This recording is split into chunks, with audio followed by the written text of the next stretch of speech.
In this example, we're going to demonstrate how to log in to studentaid.gov and download your DSLOW. So we'll hit login. We will put in the email address, hit continue, and then we'll enter our password, and then we will hit login. It's usually going to ask you for a verification method, which will either be SMS or email.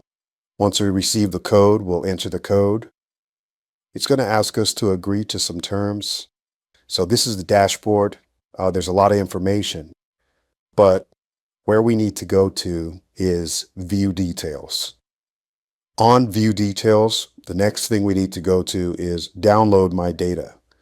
This button is going to prompt the downloading of a TXT file in your browser, in your phone, in whichever device that you're using.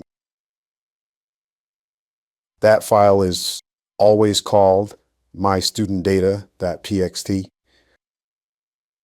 You're then going to upload that to the calculator.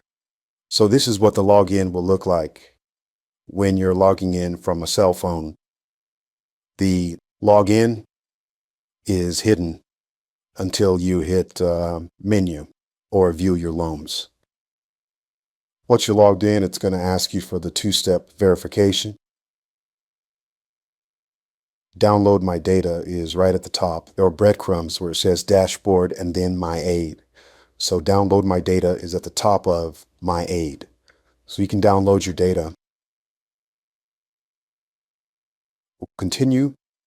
It's downloading the file, and then now you just need to open it wherever it gets stored on your cell phone.